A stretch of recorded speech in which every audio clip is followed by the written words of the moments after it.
మన ఇంట్లో అమ్మ బాగుందా, చెల్లి బాగుందా, ఫ్రెండ్స్ బాగున్నారని ఆలోచించే మనం మన దేశం బాగుందా, దాంట్లో ఉన్న మన అక్క చెల్లెలు బాగున్నారని ఆలోచించడం మానేసాం.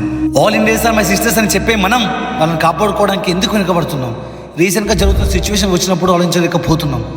ఆలోచించి ముందడుగు వేసినా కూడా దానికి సపోర్ట్ ఇచ్చే లీడర్స్ కానీ గవర్నమెంట్ కానీ లేదు. మన ఇండియాలోనే మనకు తెలిసి రోజుకి 90 రేప్ కేసెస్ జరుగుతున్నాయి. తెలియకుండా ఇంకెన్నో. ఒకప్పుడు నిర్భయ చట్టం, మన దిశ చట్టం అయినా కానీ మన దేశం ఏం మారలేదు. ఇప్పుడు మన కోల్కతా డాక్టర్ కూడా, మన ప్రాణాలు కాపాడే డాక్టర్స్ ప్రాణాలు కూడా సేఫ్టీ లేని సమాజంలో మనం బతుకుతున్నాం. ఏం చేంజ్ అయింది? తప్పు చేసిన వాడు కాలర్ గేసి నేనే చేశాను జైల్లో కూర్చొని 3 పూటలు తిండి తింటున్నాడు.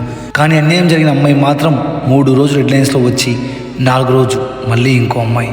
వాళ్ళు కష్టపడి చదువుకోవాలా లేక ర్యాంక్స్ తెచ్చుకోవాలా, న్యూస్ పేపర్ మీద స్టోరీ అవ్వాలా? మీరే చెప్పండి. క్యాండిల్స్ పట్టుకొని ప్రొటెస్ట్ చేస్తే తనకి న్యాయం జరగాలి అని కాదు, ఒక కొత్త లా రావాలని ప్రొటెస్ట్ చేయండి. అండ్ ఇది ఒక డాక్టర్ కేసుగా